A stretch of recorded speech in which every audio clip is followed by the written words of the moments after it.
जी guys अस्सलाम वालेकुम। उम्मीद है आप सब लोग खैरियत से होंगे और इट्स मी नरजिस मासूमा। तो हमने लास्ट वाले लेक्चर में जो है हमने शॉर्ट क्वेश्चंस को एक्सरसाइज के फंडामेंटल केमिस्ट्री के चैप्टर नंबर 1 के एक्सरसाइज में जो शॉर्ट क्वेश्चन थे उनको हमने क्या डिटेल में डिस्कस कर लिया था। तो आज जो हम डिस्कस करेंगे वो हैं लॉन्ग क्वेश्चन जो कि आपके एक्सरसाइज में दिए गए हैं। ठीक है, तो आज हम लॉन्ग क्वेश्चंस को डिटेल में डिस्कस करेंगे और उनके सॉल्यूशंस को जानने की कोशिश करेंगे। ठीक है, तो पहला क्वेश्चन हमारे पास जो है वो दिया गया है हमें, define elements and classify the elements with example. हमने एक तो बताना है कि एलिमेंट क्या है, दूसरा हमने बताना है क्लासीफाई करना है किसको, एलिमेंट्स को विद एग्जाम्पल्स। ठीक है, एग्जाम्पल्स के साथ हमने क्या करना है, क्लासीफाई करना है एलिमेंट्स को। जी गाइस, तो हम देखते हैं फर्स्ट क्वेश्चन को जो है डिफाइन करना है एलिमेंट को एंड क्लासीफाई करना है एलिमेंट्स के आगे एग्जाम्पल्स को जो है उसको भी बताना है। ठीक है, तो फर्स्ट ऑफ ऑल हम देख लेते हैं एलिमेंट क्या होता है। प्रीवियस लेक्चर में डिटेल में डिस्कस कर चुके हैं हम लोग एलिमेंट्स क्या होते हैं और एलिमेंट की क्लासिफिकेशन को। तो हम शॉर्ट सा ब्रीफ सा इंट्रोडक्शन लेते चलेंगे इनका कि एलिमेंट क्या होता है। हमने पढ़ा था मैटर। ठीक है, हमने कहा था मैटर क्या होती है, हर वो चीज़ जो ऑक्यूपाई करती है सम स्पेस एंड उसका थोड़ा सा कुछ ना कुछ मैथ ज़रूर होता है। ठीक है, स्पेस और मैथ। ठीक है, तो हमने कहा था मैटर को क्लासिफाई किया जाता है आगे मिक्सचर में एंड सब्सटेंस में। ठीक है, फिर हमने कहा था कि मिक्सचर के आगे टू टाइप्स हैं, homogeneous and heterogeneous mixture. Heterogeneous mixture. इसी तरह सब्सटेंस को आगे हमने कहा था दो में क्लासिफाई किया गया, एक होते हैं एलिमेंट्स और सेकंड होते हैं हमारे पास कंपाउंड्स। ठीक है, प्योरेस्ट फॉर्म ऑफ मैटर को हमने क्या कह दिया था, ये क्या है, सब्सटेंस है। ठीक है, प्योर फॉर्म मैटर की हमने क्या कह दिया था, सब्सटेंस। और आज हमने जो डिस्कस करना है इस क्वेश्चन में वो हमारे पास क्या है, एलिमेंट्स। एलिमेंट्स को क्या करना है, हमने डिटेल में डिस्कस करना है। हमारे पास फर्स्ट क्वेश्चन जो पूछा गया है उन्होंने पूछा है कि define elements and classify the elements with examples. तो हम देखते हैं वन बाय वन के एलिमेंट क्या है और इसकी क्लासिफिकेशन हम देखेंगे कि भाई एलिमेंट को कितनी टाइप्स में क्लासीफाई किया गया है एंड सेकंड जो है इसकी एग्जांपल्स को वन बाय वन डिस्कस करेंगे। फर्स्ट ऑफ ऑल छोटा सा एक इंट्रोडक्शन हमें पता होना चाहिए कि एलिमेंट होता क्या है। ठीक है, एलिमेंट हमने देखा ये किसकी टाइप है, सब्सटेंस की टाइप है। सब्सटेंस हमने कहा था प्योरेस्ट फॉर्म ऑफ मैटर। अब एलिमेंट क्या है, ये प्योर सब्सटेंस होता है। ठीक है, प्योर सब्सटेंस होता है, इसमें जो एटम्स होते हैं, ठीक है, वो सेम टाइप के एटम्स होते हैं। ठीक, ये अभी एग्जांपल के साथ मैं बताऊंगी कि ये किस तरह से सेम टाइप ऑफ एटम्स होते हैं। अब अगर इसमें सेम टाइप ऑफ एटम्स हैं तो इसका मतलब है कि इसका जो एटॉमिक नंबर है इन सब का वो भी क्या होगा, सेम होगा। ठीक है, एटॉमिक नंबर भी क्या होगा, सेम होगा। किसी भी एलिमेंट में मौजूद जितने भी एटम्स होंगे, जितने भी, ठीक है, इस एलिमेंट में उनका क्या है, एटॉमिक नंबर सेम होगा। और एलिमेंट क्या होता है, प्योरेस्ट फॉर्म होती है। ये तो हमें पता चल गया कि एलिमेंट क्या होता है। ठीक है, फिर हमसे नेक्स्ट पूछा गया है, छोटा सा इंट्रोडक्शन है एलिमेंट के बारे में। एलिमेंट के जो है फर्स्ट में जो अर्ली एजेस में डिस्कवर किया गया था एलिमेंट को, अर्ली एजेस में वो हमारे पास 9 थे। ठीक है, 9 एलिमेंट्स थे जिनमें कार्बन है, ठीक है, कॉपर है, जिंक है, सल्फर है, ठीक है, मरकरी भी है, लेड भी है, मैग्नीशियम भी है, ठीक, गोल्ड भी है। तो 9 ऐसे एलिमेंट्स थे। ठीक है, आपको आपकी बुक में लिस्ट मिल जाएगी। 9 एलिमेंट्स थे जो अर्ली एजेस में डिस्कवर किए गए। उसके बाद क्या हुआ, 9 एलिमेंट्स के बाद 19th सेंचुरी में आपके पास जो एलिमेंट्स आए उनकी अमाउंट जो थी वो थी 63। ठीक है, 19th सेंचुरी में हमारे पास जो एलिमेंट्स आए उनकी अमाउंट हमारे पास कितनी थी, 63। ठीक है, लेकिन जो अब प्रेजेंट डेज में हमारे पास जो अमाउंट है वो है, प्रेजेंट डेज में हमारे पास 118 एलिमेंट्स जो हैं वो हम डिस्कवर कर चुके हैं। तो ये था एक शॉर्ट सा नोट जो हमने जो है देखा है किसके बारे में, एलिमेंट्स के बारे में, ठीक है। तो अब हम देखते हैं कि एलिमेंट्स के बारे में हमें शॉर्ट सा नोट तो पता चल गया है, ठीक है। अब हमने जो देखना है वो ये देखना है कि भाई अब हमारे पास नेचुरली अग्रिंग भी तो कुछ एलिमेंट्स होंगे ना, ये सारे हम लेबॉर्ट्री में तो सिंथेसाइज नहीं करते, नेचुरली अग्रिंग एलिमेंट्स भी कुछ ना कुछ होंगे। तो अब नेचुरली अग्रिंग एलिमेंट्स जो हमारे पास हैं वो हैं तकरीबन 92। आपसे ये बात एमसीक्यूज में पूछ ली जाती है कि नेचुरली अग्रिंग एलिमेंट्स की अमाउंट कितनी है। तो हमारे पास नेचुरली अग्रिंग एलिमेंट्स जी हैं वो हैं 92 नेचुरली अग्रिंग, ठीक है। नेचुरली अकरिंग एलिमेंट्स की अमाउंट हमारे पास कितनी है, 92 है। तो ये था एक छोटा सा ब्रीफ सा क्वेश्चन का फर्स्ट पार्ट, डिफाइन एलिमेंट्स। आगे हम आ रहे हैं क्लासिफिकेशन एलिमेंट्स की। एलिमेंट्स को हम क्लासीफाई करेंगे। एक बात हमेशा याद रखनी है, एलिमेंट बचे सॉलिड भी हो सकता है, लिक्विड भी हो सकता है, गैस भी हो सकता है। गैस में फॉर एग्जांपल गैस में हम देखें तो हमारे पास नोबल गैसेस, हीलियम एलिमेंट है, नोबल गैस भी है, ठीक है। अगर हम देखें लिक्विड में तो लिक्विड में हमारे पास क्या होता है, मरकरी होता है, ठीक है। मरकरी जो है हमारे पास Hg मरकरी, ठीक है। मरकरी जो है हमारे पास वो लिक्विड फॉर्म में होता है। इसी तरह सॉलिड फॉर्म में देखें तो हमारे पास सल्फर जो है वो सॉलिड फॉर्म में होता है, ठीक है। तो एलिमेंट्स जो हैं वो तीनों टाइप्स में पाए जा सकते हैं, सॉलिड भी हो सकते हैं, गैस भी और लिक्विड भी हो सकते हैं। थर्ड हमारे पास जो सेकंड पोर्शन है इसका हमें कहा गया है कि भाई एलिमेंट की टाइप्स को, एलिमेंट को क्लासीफाई भी करना है, ठीक है, एग्जांपल्स के साथ, ठीक है। अब हम एलिमेंट को क्लासीफाई कर रहे हैं। एलिमेंट को 3 क्लासेस में क्लासीफाई किया गया है। 3 क्लासेस होती हैं एलिमेंट्स की, 3 क्लासेस होती हैं। एक होती है मेटल, दूसरी होती है मेटलॉइड्स, मेटल, सेकंड होती है मेटलॉइड्स, और थर्ड हमारे पास होती है नॉन मेटल्स। नेम से ही पता चल रहा है मेटल ऐसी वो एलिमेंट्स होंगे, वो एलिमेंट्स जो कंडक्ट करते हैं हीट को एंड इलेक्ट्रिसिटी को, ठीक है।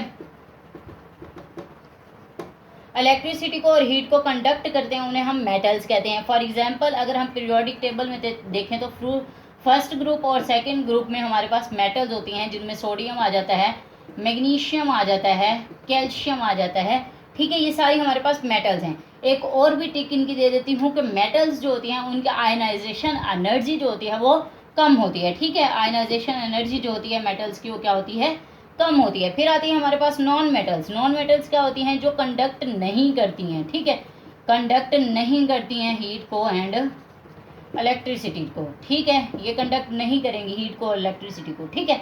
इसके लिए भी हमारे पास डिफरेंट एग्जांपल्स हैं। यहाँ पे कॉपर भी आ सकती है, ठीक है। हमारे पास डिफरेंट एग्जांपल्स हैं सारे पीरियोडिक टेबल में जो है। इनके अलावा फर्स्ट और सेकंड ग्रुप के अलावा जो हमारे पास है नॉन मेटल एक्सेस में पाई जाती हैं। थर्ड हमारे पास होता है मेटलॉइड्स, ठीक है। अब मेटलॉइड्स क्या होती हैं, मेटलॉइड्स जो होती हैं ना वो एलिमेंट होते हैं जो क्या करते हैं, प्रॉपर्टीज रखते हैं कि इनकी मेटल्स की भी और नॉन मेटल्स की भी, ठीक है। जो मेटल्स और नॉन मेटल्स दोनों की प्रॉपर्टीज को समटाइम्स रखते हैं, उन्हें हम क्या कह देते हैं, नॉन मेटल्स कह देते हैं, ठीक है। अब हमसे एक छोटा सा क्वेश्चन जो शॉर्ट क्वेश्चन सा पूछ लिया जाता है, और नॉन मेटल्स जो होती है ना हमेशा उनके जो आयनाइजेशन एनर्जी होती है वो ज़्यादा होती है, ठीक है। अब ऐसा क्यों होता है, मेटल और नॉन मेटल क्यों कहा जाता है। हमारे साथ ना अक्सर हमने कहा कि हीट को कंडक्ट करती हैं, इलेक्ट्रिसिटी पास करती है, तो हम उसे क्या कर देते हैं, मेटल कह देते हैं, ठीक है। फिर मैंने आपको कहा ग्रुप 1 और ग्रुप 2 में जो है हमारे पास एलिमेंट जो प्रेजेंट हैं उनको हम क्या कहते हैं, वो मेटल्स हैं हमारे पास, ठीक है। लेकिन हमसे एक छोटा सा शॉर्ट क्वेश्चन पूछ लिया जाता है कि बिजली की तारों में से करंट कैसे पास करता है, हाउ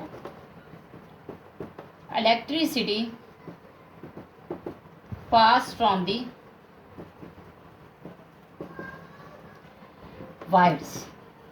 वायर्स में से इलेक्ट्रिक करंट कैसे पास करता है। तो आपको एक छोटा सा आंसर बताती चलूं कि कॉपर की वायर्स बनी होती हैं। वायर्स हमेशा किसकी बनी हुई होती हैं, कॉपर की बनी हुई होती हैं, ठीक है। कॉपर आपके पास मेटल होती है, ठीक है। मेटल में क्या होता है, एटम्स क्लोजली पैक्ड होते हैं, ठीक है।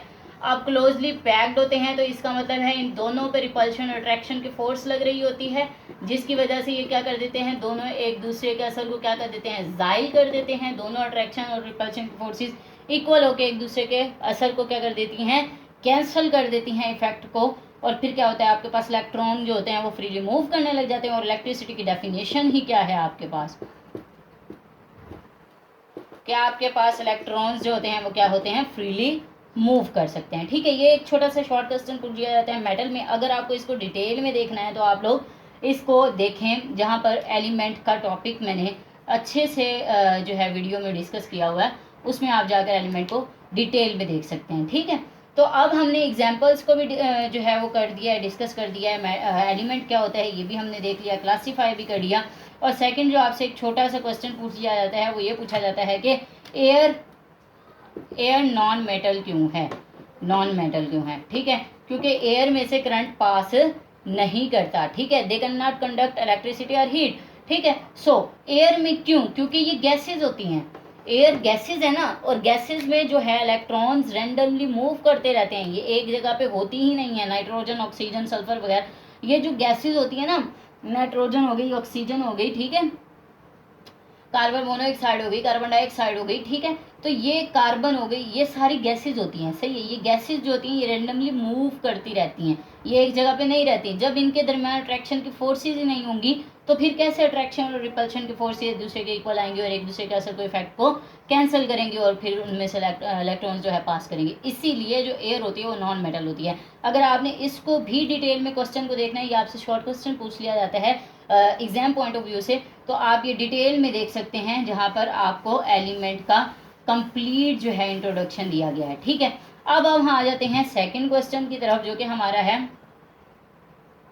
सेकंड क्वेश्चन जो हमने लिखा हुआ है, list 5 characteristics by which compound can be distinguished from the mixture. हमने 5 ऐसी जो हैं वो लिखनी है, लिस्ट करनी है कैरेक्टरिस्टिक्स, जिनमें क्या है, कंपाउंड मिक्सचर से डिफरेंट हो। ठीक है, अब हम 1 बाय 1 देख लेते हैं। एक तरफ हम कंपाउंड ले लेते हैं और दूसरी तरफ हम ले लेते हैं मिक्सचर को, और हमने क्या करना है, इसकी 5 जो है कैरेक्टरिस्टिक्स को देखना है। हमने कहा कंपाउंड, जैसे कि NaCl हो गया। ठीक है, NaCl ये कैसे बना, सोडियम ने अपना एक इलेक्ट्रॉन दिया है, ठीक है, क्लोरीन ने इसके इलेक्ट्रॉन को क्या किया, अट्रैक्ट किया है। ठीक है, पॉजिटिव और नेगेटिव चार्जेस ने एक दूसरे को अट्रैक्ट किया और बॉन्डिंग बनी, जिसे NaCl का नाम दे दिया। ठीक है, अब कंपाउंड में क्या होता है, केमिकल शेयरिंग हो रही होती है। ठीक है, केमिकल कम्बिनेशन से बनता है ये हमारे पास बॉन्ड।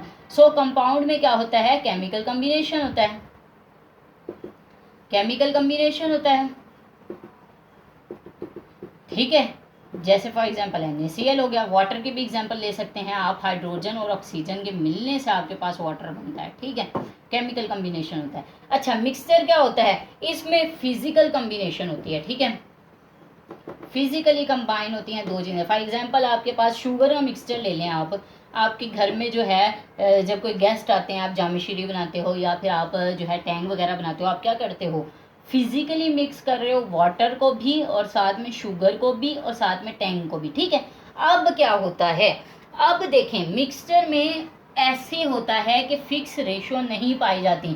ठीक है, देखें आपने चीनी, आपके पास ज़्यादा आ गई हैं लोग, तो आप क्या करते हो, ज़्यादा शरबत बना लेते हो। ठीक है, एक फिक्स रेशो तो नहीं रहती, आप क्या करते हो, चीनी को बढ़ा देते हो। ठीक है, अगर आपके घर में कोई शुगर का मरीज़ है तो आप क्या करते हो, चीनी कम रख देते हो। ठीक है, पानी उतना ही रहता है। अगर आपके घर में ज़्यादा चीनी पसंद की जाती है, आप पानी कम कर देते हो, शुगर को ज़्यादा कर देते हैं। So no fix ratio. ठीक है, फिक्स रेशो नहीं होती। ठीक है, इसमें मिक्सचर में फिक्स रेशो नहीं होती, लेकिन केमिकल कंपाउंड, जो केमिकल कम्बिनेशन से कंपाउंड बन रहा होता है, इस पर फिक्स रेशो होती है। एक ही सोडियम मिलेगा, एक ही क्लोरीन मिलेगा, तो आपके पास एक NaCl का मॉलिक्यूल बनेगा। ठीक है, अब एक NaCl का कंपाउंड बनेगा एक ही सोडियम और क्लोरीन के मिलने से। अगर 2 करेंगे तो फिर 2 बन जाएंगे। ठीक है, तो इसीलिए यहाँ पे क्या होता है, फिक्स रेशो होती है। ठीक है, केमिकल जो कंपाउंड होता है उसमें क्या होता है, फिक्स रेशो होती है। अब इसके बाद जो है हम इसमें क्या होता है, कंपोनेंट्स की प्रॉपर्टीज जो होती हैं वो क्या होती हैं, वो कंपोनेंट अपनी प्रॉपर्टीज को लूज कर देता है। ठीक है, इसमें कंपोनेंट्स जो होते हैं, मिलने वाले जो होते हैं लोग, वो अपनी प्रॉपर्टीज को क्या करते हैं, खत्म कर देते हैं। किस तरह से, जैसे कि मैंने वाटर की एग्जांपल ली थी, H+O एरो H2O। आपने देखा होगा हाइड्रोजन आपके पास गैस है, ऑक्सीजन आपके पास गैस है, लेकिन जो आपके पास वाटर बन रहा है वो आपके पास लिक्विड है। सो ये क्या होता है कि जो कॉन्स्टिट्यूएंट्स होते हैं आपके पास वो क्या करते हैं, प्रॉपर्टीज को लूज कर देते हैं, प्रॉपर्टीज क्या होती हैं, खत्म हो जाती हैं, ठीक है, प्रॉपर्टीज का लॉस हो जाता है इसके। लेकिन ये जो आपने अगर पानी में चीनी को मिलाया है तो आपको मीठापन तो फील हो रहा होगा ना, तो इसका मतलब है ये प्रॉपर्टीज शो करते हैं, ठीक है, मिक्सचर हमेशा प्रॉपर्टीज को शो करता है, सही है। अब 3 हमारे पास हो गए हैं, 4 हो गए, 1 2 3 4, ठीक है।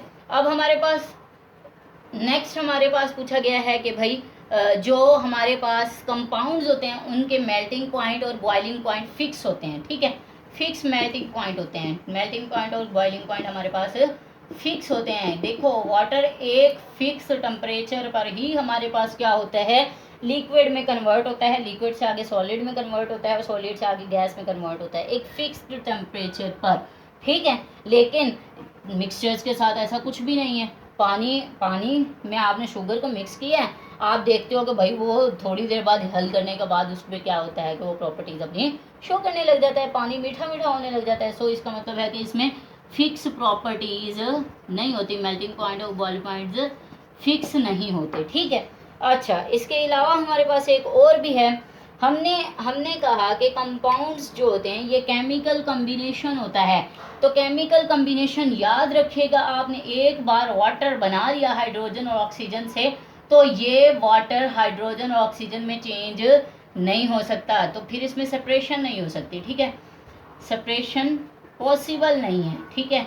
अगर आप करोगे तो उसमें बहुत ज़्यादा एग्जॉस्ट होगा, ठीक है, बहुत ज़्यादा हीट वगैरह इवॉल्व होगी, ठीक है। लेकिन इसमें आपके पास सिंपल वेज में आप क्या कर सकते हो, सेपरेशन कर सकते हो, सेपरेशन कर सकते हो। कैसे भला, मिक्सर में आपने जो भी डाला होगा, ठीक है, शुगर को आप अलग कर सकते हो, वाटर को भी अलग कर सकते हो। इसमें जो है डिफरेंट आपके पास फिल्ट्रेशन टेक्निक हो गई, फिल्ट्रेशन हो गई, ठीक है, डिस्टिलेशन हो गई, उस टेक्निक के ज़रिए से जो आप क्या कर सकते हो, इनको सेपरेट कर सकते हो, ठीक है। और ये था हमारे पास एक छोटा सा जो है नोट था किसके बारे में, कंपाउंड और मिक्सचर के बारे में, एक छोटा सा डिफरेंस था जिसे हमने डिटेल में देख लिया है, ठीक है। अब हमने क्या करना है, नेक्स्ट वीडियो में हम इंशाल्लाह 3rd और 4th क्वेश्चन को डिटेल में देख लेंगे, ठीक है। अब हमने जो है आज फर्स्ट और सेकंड क्वेश्चन को देखा है। फर्स्ट क्वेश्चन हमारे पास एलिमेंट था, हमने देख लिया एलिमेंट क्या होता है, अच्छा, फिर उसको क्लासीफाई भी कर दिया और एग्जांपल्स भी दे दी। और सेकंड क्वेश्चन हमारे पास था 5 कैरेक्टरिस्टिक्स बतानी है कंपाउंड की और मिक्सचर की। मैंने आपको बता भी दिया कि कंपाउंड क्या होता है, मिक्सचर क्या होता है, और ये 5 उसकी कैरेक्टरिस्टिक्स आपके पास आ गई हैं। अगर अभी भी कोई भी कन्फ्यूजन है तो प्रीवियस लेक्चर जिसमें मैंने आपको कंपाउंड समझाया है, मिक्सचर समझाया है, एलिमेंट समझाया है, आप वहाँ से भी हेल्प ले सकते हैं, डिटेल में आपको हेल्प मिल जाएगी। और अगर वहाँ से आपने डिटेल में हेल्प नहीं लेनी है तो आप मुझे कमेंट भी कर सकते हैं, ठीक है। और एक और बात जो मैं आपको बताना चाहूँगी कि ये जो लिस्ट 5 कैरेक्टरिस्टिक्स है ना कंपाउंड की और मिक्सचर की, ये 2017 में ये क्वेश्चन आया हुआ है, ठीक है, पेपर में, और ये बार बार क्वेश्चन रिपीट होता है, ये मोस्ट इम्पोर्टेंट क्वेश्चन है, इसलिए इसे अच्छे से तैयार कीजिएगा। List 5 characteristics of compound and mixture और कंपाउंड के 5 कैरेक्टरिस्टिक्स को, ठीक है। थैंक यू सो मच, अपना ख्याल रखिएगा, दुआओं में याद कीजिएगा, ठीक है। और अगर कोई भी कन्फ्यूजन होती है, कोई भी क्यूरी होती है तो आप लोग कमेंट सेशन में ज़रूर पूछ लीजिए, ठीक है। मिलते हैं एक नेक्स्ट वीडियो के साथ। अल्लाह हाफिज़, फ़ी अमानिल्लाह।